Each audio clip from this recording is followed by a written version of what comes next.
अभी हमने पढ़ा साझेदारी संलेख की प्रमुख बातों को।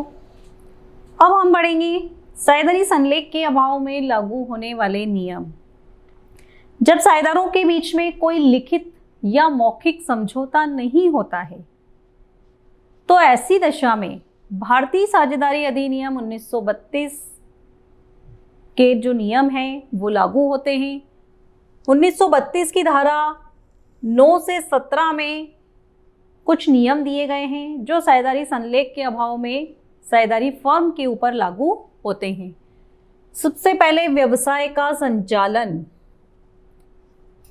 अगर साझेदारों के बीच में कोई समझौता नहीं है तो प्रत्येक साझेदार को फर्म के संचालन में भाग लेने का अधिकार होता है। लाभ हानि का विभाजन।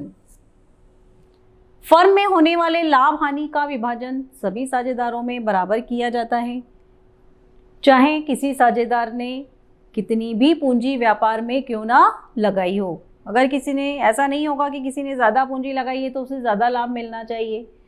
क्यों नहीं होगा ऐसा? क्योंकि उनके बीच में कोई समझौता नहीं है। ऐसी दशा में सभी साझेदारों को लाभ हानि का विभाजन समान रूप से किया जाएगा। साझेदारों का वेतन।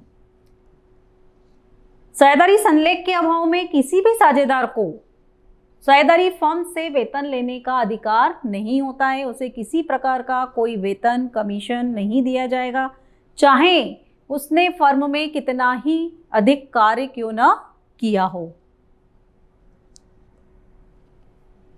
पूंजी पर ब्याज। इसी तरह से साझेदारों के द्वारा लगाई गई पूंजी पर कोई ब्याज उनको नहीं दिया जाएगा। आहरण पर ब्याज। उसी तरीके से अगर साझेदारों ने कोई फर्म से आहरण किया है तो उनसे आहरण पर ब्याज भी नहीं लिया जाएगा। मतलब न तो पूंजी पर ब्याज दिया जाएगा और न ही आहरण पर ब्याज लिया जाएगा। ऋण पर ब्याज मोस्ट इंपॉर्टेंट पॉइंट है ये, और इससे रिलेटेड अक्सर क्वेश्चन आते हैं, है ना। तो इस पर आप थोड़ा सा ध्यान दें कि अगर किसी साझेदार ने फर्म को ऋण दिया है तो उस ऋण पर उसको 6% की दर से ब्याज दिया जाएगा। किसको? जिस साझेदार ने फर्म को ऋण दिया है। जैसे कि ए और बी दो साझेदार हैं। ए की पूंजी 1 लाख रुपए और बी की पूंजी 50,000। इसके अलावा ए ने क्या करा, 10,000 रुपए और लोन के रूप में दिए फर्म को। तो ए को क्या होगा, उसके द्वारा जो 10,000 रुपए फर्म को दिए गए हैं अधिक, उसके ऊपर उसको 6% वार्षिक की दर से ब्याज दिया जाएगा। फर्म की संपत्ति का उपयोग। साझेदार फर्म की संपत्ति का प्रयोग निजी काम के लिए नहीं करेंगे। मतलब जो फर्म की संपत्ति है उसका उपयोग फर्म के कार्यों के लिए ही होगा। साझेदारों के निजी उपयोग के लिए उसका उपयोग नहीं होगा। हिसाब किताब देखना। प्रत्येक साझेदार को ये अधिकार होता है कि वो फर्म के हिसाब किताब को देख सके। नए साझेदार का प्रवेश।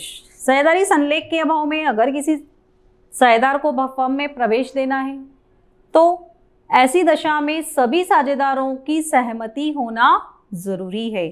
सभी साझेदारों की सहमति के बिना फर्म में किसी नए साझेदार को प्रवेश नहीं दिया जा सकता। फर्म की समाप्ति।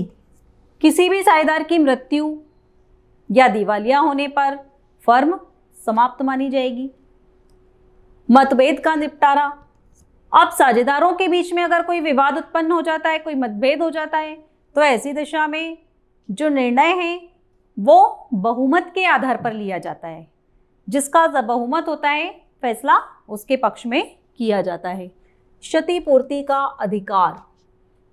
फर्म के संचालन से यदि किसी साझेदार को कोई हानि होती है तो उस हानि की पूर्ति वो फर्म से प्राप्त कर सकता है। क्षतिपूर्ति का कर्तव्य।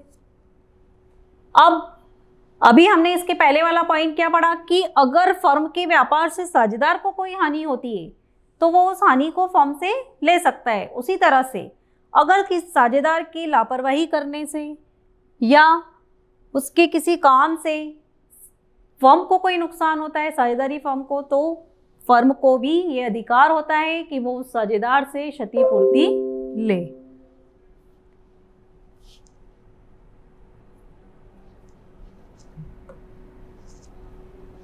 गुप्त लाभ। यदि किसी साझेदार के द्वारा फर्म से कोई गुप्त लाभ कमाया जाता है तो उसको ऐसा लाभ फर्म को देना पड़ेगा। प्रतिस्पर्धी व्यापार का लाभ।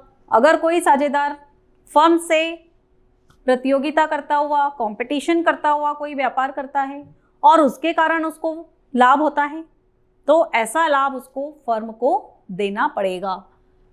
फर्म में परिवर्तन। यदि फर्म के संगठन अथवा बनावट में किसी प्रकार का परिवर्तन किया गया है तो साझेदारों के जो अधिकार हैं वो पहले की तरह ही रहेंगे। ये थी हमारी साझेदारी संलेख के अभाव में लागू होने वाले नियम, जिसमें आपको सिर्फ इस बात का ध्यान रखना है कि किसी भी साझेदार को कोई वेतन, कमीशन, बोनस नहीं देना है, न ही पूंजी पर ब्याज देना है और न ही आहरण पर ब्याज लेना है। इसके अलावा अगर किसी साझेदार ने फर्म को ऋण दिया है तो उसको 6% वार्षिक की दर से ब्याज देना है और उसके अलावा जो लाभ बचा है ब्याज देने के बाद वो सभी साझेदारों को बराबर बराबर बांटना है। ये नियम थे हमारे साझेदारी संलेख के अभाव में।